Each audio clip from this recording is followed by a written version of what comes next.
Bamako, nous sommes ensemble pour nos minutes d'information, le temps de parcourir l'actualité ici au Mali, ainsi qu'à l'étranger. Tout de suite les titres. Dans ce journal, nous parlerons d'une rencontre de haut niveau regroupée, bien sûr, avec les acteurs soucieux du développement du pays, parlant des structures rattachées au ministère en charge du développement durable et leurs différents partenaires. Plus de précisions dans quelques instants.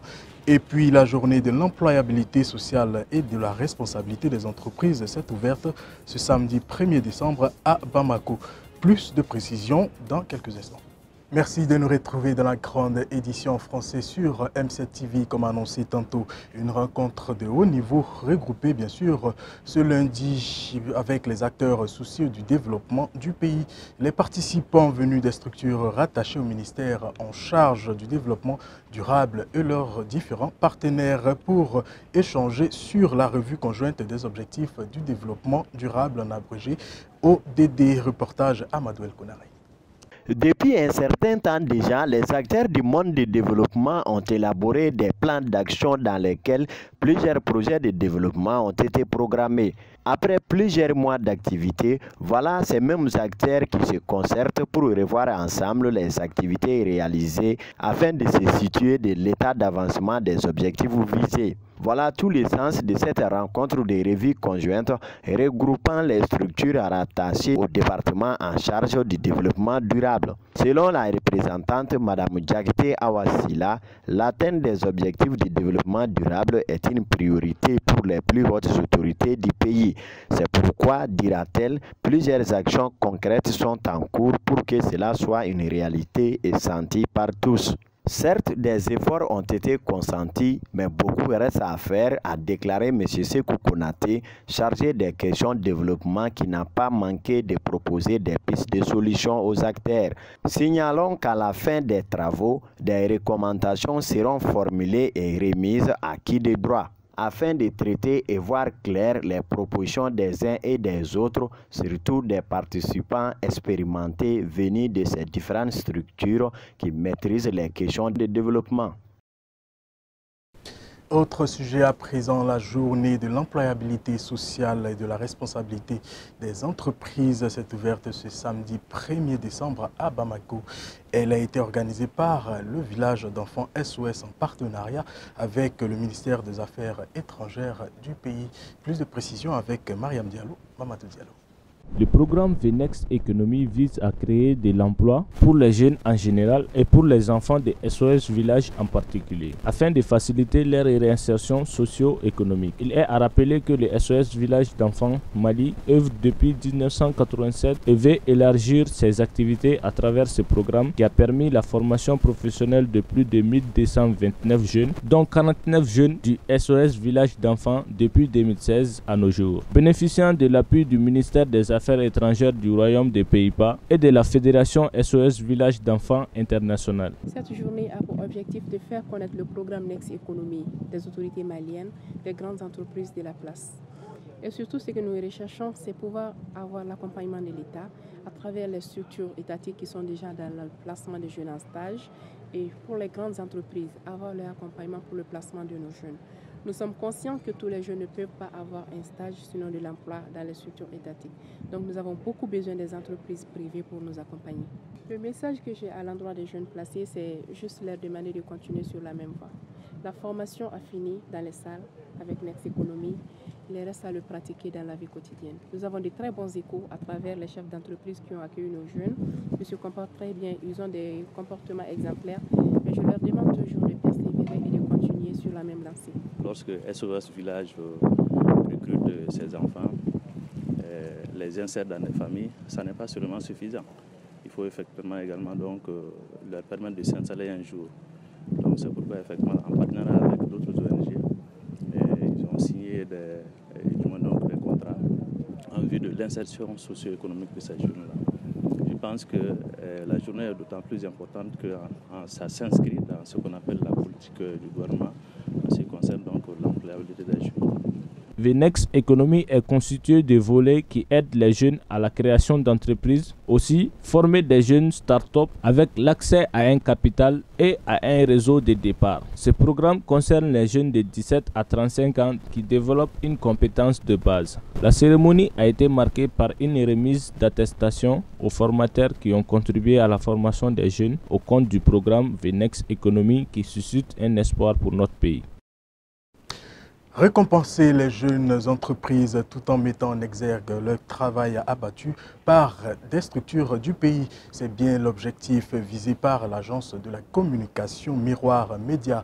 À cet effet, une cérémonie de remise de trophées qui a été bien sûr à sa deuxième édition a été organisée ce week-end à Bamako.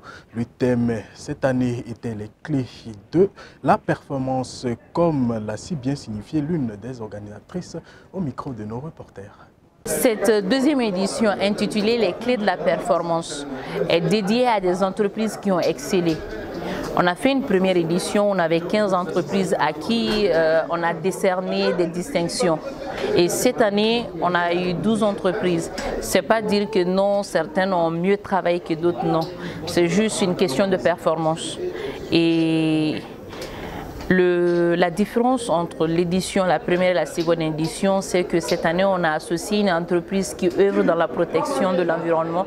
Tout ce qui est feu de brousse, c'est leur combat. Et on leur a donné un prix durant cette édition.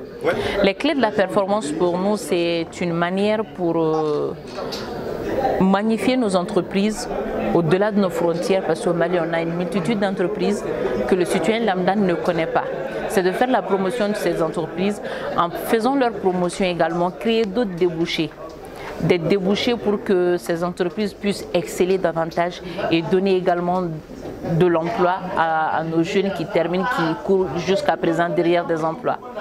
C'est le but cherché à travers cette édition. Et la base d'une enquête, on est parti sur une base d'enquête. Ce sont des fiches d'enquête qu'on a distribuées, des gens ont coché, c'est-à-dire parmi 3 entreprises par exemple, laquelle vous connaissez. Et s'il faut noter cette entreprise, quelle note vous donnerez à cette entreprise? Quelles sont les forces et les faiblesses de cette entreprise? Et ce sont les résultats de cette enquête qui nous a amenés aujourd'hui dans cette deuxième édition de la clé de la performance. Mes points de satisfaction, c'est qu'on a vu des entreprises de la première édition qui sont là, qui ont excellé davantage. Et c'est une manière pour moi de dire que pour être là, il faut travailler, il faut exceller. C'est un plus, travailler. En marge de la première édition de la compétition d'haltérophilie dénommée Muscle Or, le groupe Renouveau Event a animé un point de presse ce samedi 1er décembre 2018 à la Maison de la Presse. Suivant les propos recueillis ici par Soumaïla Berté, Oumar Batraoui. Donc l'émission c'est Muscle Or, ça concerne l'haltérophilie. L'haltérophilie, c'est les gros bras, c'est les gens qui poussent les poids. Donc c'est ce qui nous a amenés ici aujourd'hui. En fait, l'objectif c'est de permettre aux pratiquants de ce sport d'être connus, d'évoluer aussi dans leur domaine. Et permettre aussi à la population malienne de savoir que ces hommes et ces femmes ne sont pas des voyous, comme peut-être on peut le comprendre entre guillemets. C'est des gens qui sont capables de réfléchir, c'est des gens qui sont capables de produire. Donc l'objectif c'est en fait un peu ça, leur permettre de sortir en fait, de tout ça. Les critères, il faut être déjà en fait un pratiquant, il faut être un pratiquant en fait, de ce sport. Il faut être en mesure de faire les différentes disciplines qu'on a choisies. Il faut appartenir aussi à un groupe. Un groupe, il s'agit d'un centre d'entraînement. Donc ça, ce sont les critères. Il n'y a pas d'argent à payer, même l'entrée, elle est gratuite. Inch'Allah, c'est ce que nous souhaitons. Nous avons commencé une première édition. On veut que ça soit continuel. Chaque année, on organise une édition. Et aller même au-delà, une édition internationale. L'appel, c'est que nous demandons à tous les Maliens et à toutes les Maliennes, à tous les pratiquants de ce sport, à tous les sportifs, de faire de cette émission la leur. C'est parce que Renouveau peut initier quelque chose, mais ça appartient à tout le monde. Nous demandons à tout le monde, à tous les pratiquants, de s'associer. On sait qu'il y a des problèmes, mais nous n'allons pas aller, nous ne partons pas dans ce sens. Nous demandons à tous d'être ensemble. Nous parlons de l'actualité nationale, mais il y a également l'actualité internationale qui nous intéresse. Feuilletons-les ensemble avec Fatoumata Kamara.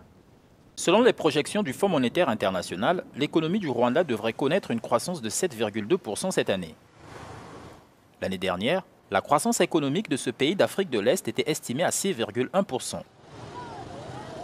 Dans un communiqué publié vendredi à la fin de la journée, le rapport du FMI a révélé que la croissance a atteint en moyenne 8,6% au premier semestre 2018 et que malgré un ralentissement temporaire au deuxième trimestre, elle reste conforme aux projections de 7,2% l'année. La croissance économique du Rwanda à moyen terme devrait rester égale ou supérieure aux moyennes historiques grâce au tourisme, aux nouvelles exploitations minières, à une agriculture plus résistante, à des exportations nouvelles et plus diversifiées et à la construction d'un nouvel aéroport. Selon la déclaration, les soldes extérieurs et les réserves de change continuent de s'améliorer, tandis que le secteur financier reste stable. Plus de 2 décennies après le génocide de 1994, le président rwandais Paul Kagame a été salué pour la reprise économique, mais les groupes de défense des droits humains affirment qu'il a muselé les médias indépendants et réprimé les opposants.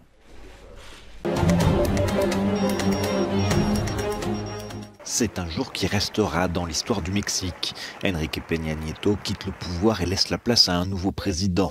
Andrés Manuel López Obrador a prêté serment devant le Congrès mexicain. AMLO, comme le surnomment ses supporters, devient le premier président de gauche de l'histoire récente du Mexique. Pour ses opposants, il représente un risque de dérive autoritaire et le Venezuela de Maduro est dans tous les esprits. AMLO s'est engagé à lutter contre la corruption, augmenter le salaire minimum et lancer d'ambitieux programmes sociaux. Un discours qui suscite l'espoir parmi les Mexicains dont près de 50% vivent sous le seuil de pauvreté. Devant le vice-président américain Mike Pence et Ivanka Trump, López Obrador a tendu la main à ses riches voisins du Nord.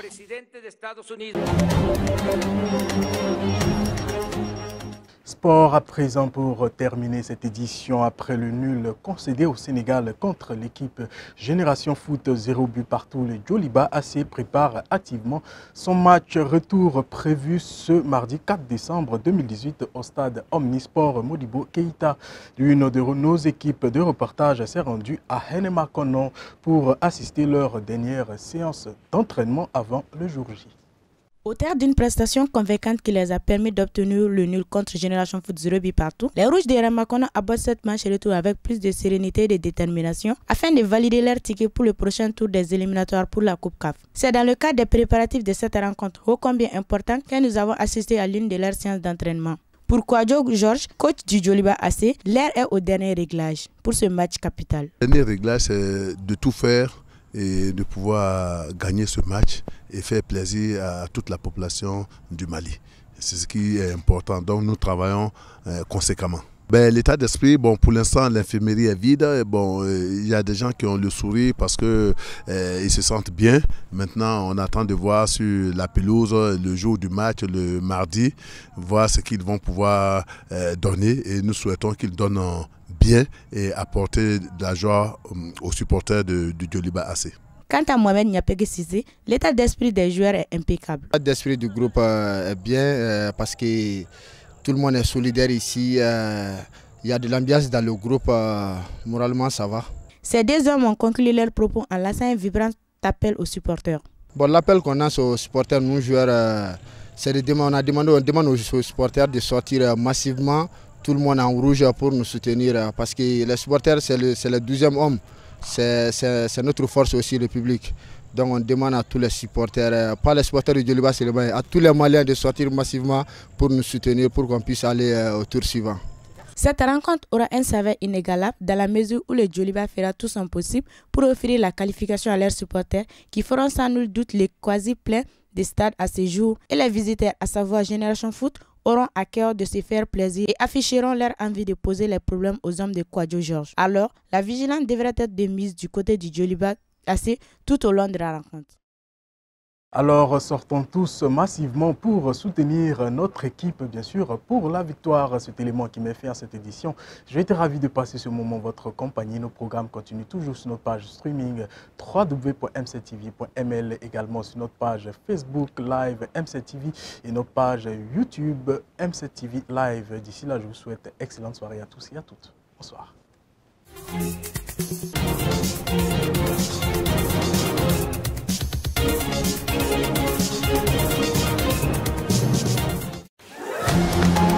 Thank you.